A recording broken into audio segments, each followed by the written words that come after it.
I was inspired by this beautiful jumpsuit to make today's tutorial. So guys, this is what I made, and in this video I'm just going to show you everything that I did so that I came up with this beautiful jumpsuit that you see. So welcome back to Yvonne Winifred UG. Let us start. I have these two pieces of fabric that I'm going to be using for the first top part. So the entire measurement is 14 inches because I'll be adding 2 inches for the waistband. So from top to bottom, the first part is supposed to be 16 inches where the waistline stops. But since I will be adding 2 inches for the waistband, I'm working with 14 inches, but I added half an inch on top and at the bottom for the joining allowance. So this is the line that I marked first. So since this is like a sleeveless top, half of the shoulder measurement that I'm working with is 7 inches, but I reduced it by 1 inch, so I marked 6 inches for the shoulder measurement. But I'll be considering the entire 7 inches because I need some allowance.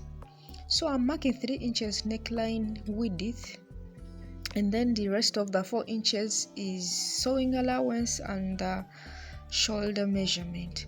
So for the back neckline depth, I'm working with 1 inch, and then for the front, it is from top up to here at the center front, where the center front stops.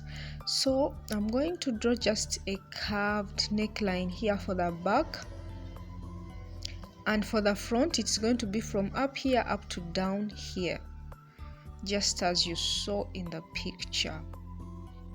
So this is what I do. It's just a straight line. You can curve it a little bit if that's what you want. So now for this bottom part, I'm just going to divide the waist measurement of 29 inches, dividing it by 4. Whatever I get, I also divide that by 2. So I got about 3.6 inches and I marked it here, but I need half inch sewing allowance on both sides, so I added 1 inch for that. So I'm going to also draw a line straight from up here going to that point where we've marked. So that is for the front. So now I'm just going to cut out these pieces like this first, and the neckline for the back like this. And guys, remember we have to slant the shoulder here.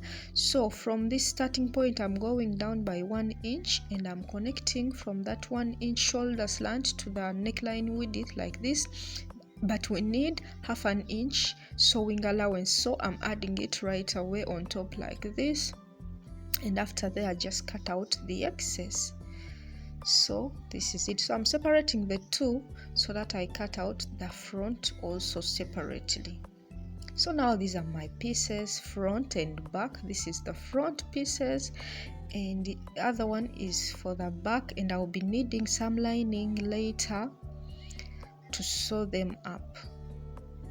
Now for the bottom part of the front piece of this jumpsuit, I have this piece folded into two. This is going to be the trouser part, the front part of this trouser. So remember, from the front or from the top part, we will be ending at 16 inches after adding even the waistband. So from the 16-inch mark, the full length of this jumpsuit is about 56 inches, but I added 2 inches for the hemming allowance at the bottom. So now I'm going to consider the hip measurement, which is 41 inches, dividing it by 4.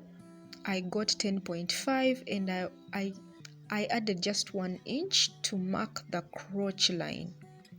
So hip measurement, dividing it by 4, whatever you get, add 1 inch to mark the crotch line. So this is the crotch line.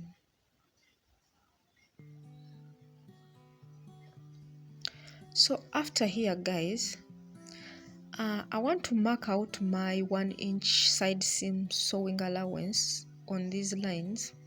So now from this 1 inch side seam sewing allowance, again I'm going to divide the hip measurement by 4. Whatever I get, which is 10.5, I'm going to mark it here, and also mark it on top here from the sides, and mark it here from the 1 inch side seam allowance that I want to put in my head that it is there. So I draw a straight line here at this other end. And now guys, remember hip measurement divided by 4, we got 10.5.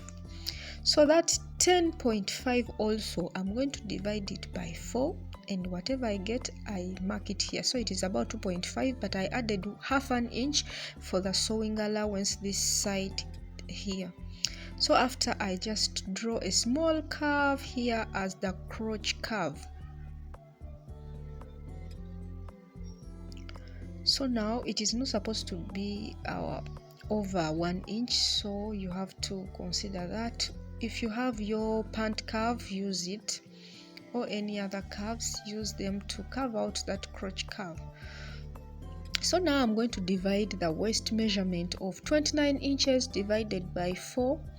Whatever I get, I add half an inch for sewing this side, and also I add 1 inch for the dart if you're going to consider that, and also the 1 inch sewing allowance, the side seam allowance. I'll be using half an inch, so I add it that side.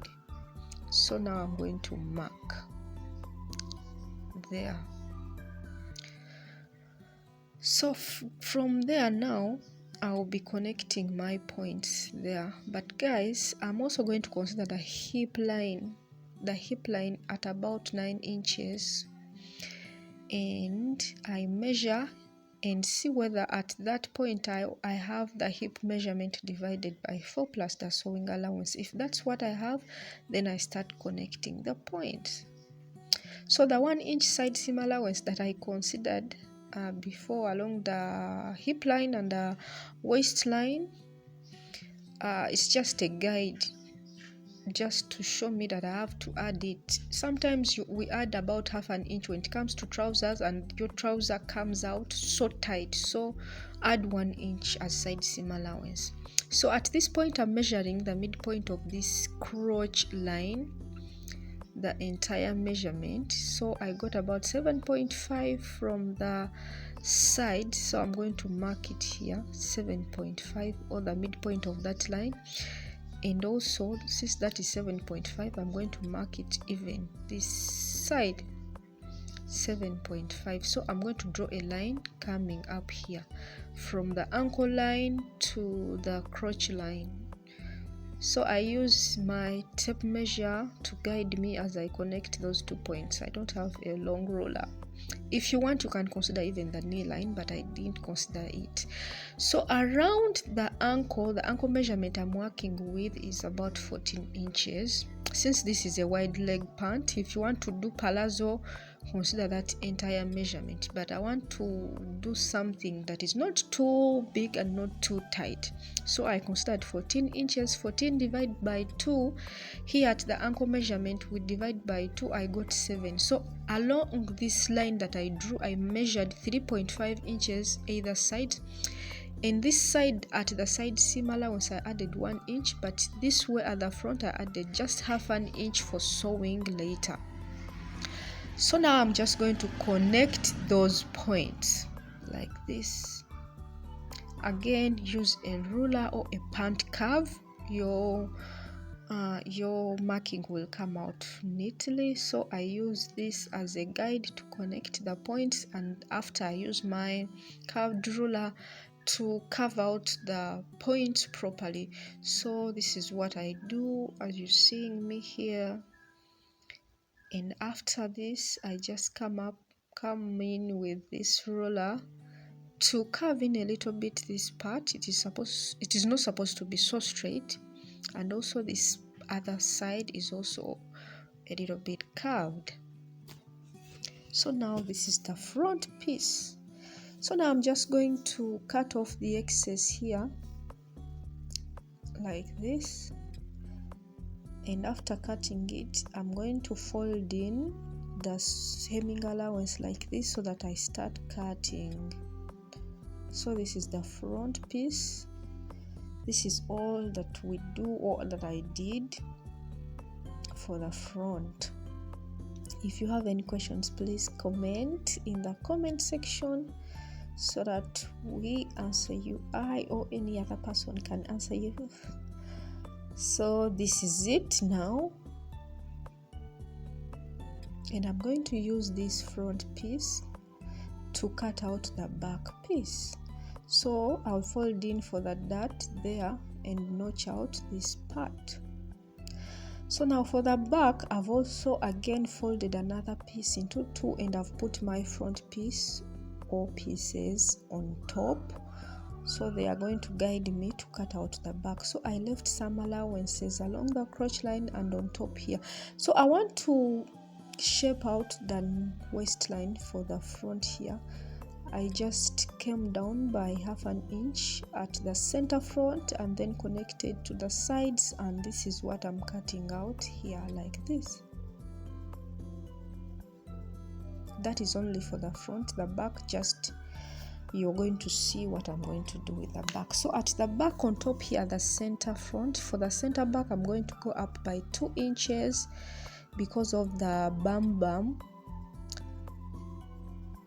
and then I measure what I have here for the front, and then just, you know, mark it from the 2 inches I've raised up, going in a slant way to the side, and then connect with a slanted line like this, or just connecting these 2 points, they form a slanted line like this. And that is what we do for the back. Now along this crotch line here, I'm going to mark 2 inches. So in that same direction, I go down by 1/2 inch and then measure the 2 inches that I'm adding for the back crotch. And now after there, I just connect with a curve. I love doing this with my free hand. When I do it with the curve, sometimes it does not come out so neatly. It is a little bit tight. So I use my free hands to shape out simply like this. So now also from these 2 inches for the back, I'm just going to shape them into the what we have for the front, just to connect like this. But if you want, you can add 1 inch from up here up to the ankle line, but me, I just, you know, connect into the knee line or around where the knee line is supposed to be, and then I cut out. So that is all that I do for the back. What I realized is, guys, when it comes to pants, there are a variety of methods. So whatever method you use and you come out with a nice pant, that is what you should stick with. If the method you're using is not all that very good, try out many different methods. So now this is the back. Remember, we have to come up with 2 pieces because the fabric was folded. So we have 2 for the front, 2 pieces for the front, and also 2 pieces for the back. So now to start sewing, I'm going to start with the pant pieces, or the bottom pieces. I'll fold in like this and create the placement for the dart, and then I'll sew it up. Then I'll come and sew by 1/2 inch this crotch curve, and I'll do the same also for the back. Fold in like this, then taking the dart length is 5 inches, and then sew in this crotch curve, and then I'll have this. So the darts are taken in for both front and back. This is how they look like. They're supposed to be parallel with the center front and the center back. You see, this is what we have. So now for the front pieces, guys, I duplicated everything just on the same fabric, and this is what I have. So I'm going to sew by 1/2 inch along the neckline, lining, and the main fabric, and even also for the front I'm going to just do the same. I'll sew in by 1/2 inch just along that neckline. So after, I just notched the curved neckline so that my seam lies flat, and taking it to the right sides, this is what I have. Very neat. Now this is what we have. So for the front, this is also how they came about. So I just have to take them to the right sides like this, and this is how they will be. So next, I'm just going to show up the shoulder. So for the shoulder, I will place my fabrics like this, then pin them down, making sure that those seams are aligning very well, lining to lining, and then main fabric to main fabric. Make sure the seams are lining very well, pin them down, then sew by 1/2 inch from this side to the other side, and also this way like that, just by 1/2 inch. And after that, I came up with this. So I've pressed it down. It is neat. Now we just have to also neaten up the sides. So for the sides, I'm just going to do like this. I'm going to fold in one part, like one side is going to be in the middle like this, then I will fold it like this. Make sure that along the shoulder the lines are matching correctly, and then I'll sew from top to bottom by 1/2 inch. So make sure one part is inside, then sew up one of the parts, and after that part you do the same even to the other part. So this is it. After, you have to push or pull at the other side onto the right side. So now this is what I have. Everything is now neat. The sides are now neat also. If you have any other method that you know, you can use that to sew it up, but that is what I did. So now this is what we have. So now I just want to add the waistband pieces. So these are the waistband pieces. I have 2 for the front and also 2 for the back. They are 3.5 inches by just 3 inches by 16 by about 15.5 inches, which is the waist measurement. That is front and back. So I'm going to get the midpoint of these band pieces and then put my top piece like that, and then I will be sewing by 1/2 inch. So let me just pin everything together. Just do just as you simply saw me doing. So after, I will pull them down and I will have this. So make sure you are sewing at the downer part, not the upper part. So after that, I will be attaching the trouser piece by 1/2 inch like that. So let me show you again with the back.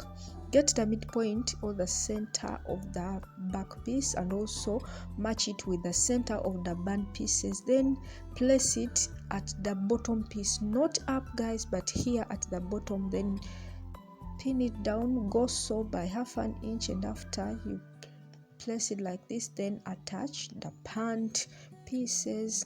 And after all that, I have this is for the front. It is looking so beautiful, and this is also for the back. So I'll just be serging all those other inside pieces or inside parts later with an overlocker. So now I'm going to sew in the sides. So I have to leave some part, one of the sides for the zipper. It will be an invisible zipper. Then I'll measure what I have here. I have to consider the hip measurement and then take in the sides by 1 inch, sewing seam allowance that we left there. And here in the inside, I'll just sew by 1/2 inch because that is what we added as the sewing allowance. Then at the bottom, I will also hem it. Remember, we added 2 inches. And guys, This is the beautiful jumpsuit that I came up with. This is the invisible zipper at the side here. It's supposed to be a little bit longer, and this is the inner leg seam. The side seams are all taken in. The hem is also finished. This is how the back also came up like. I just love the outcome, guys. Just imagine this jumpsuit on a heavier fabric. It will really come out so beautiful. So try out yours and tag me on Instagram at Yvonne Winifred UG, and also subscribe. Thank you.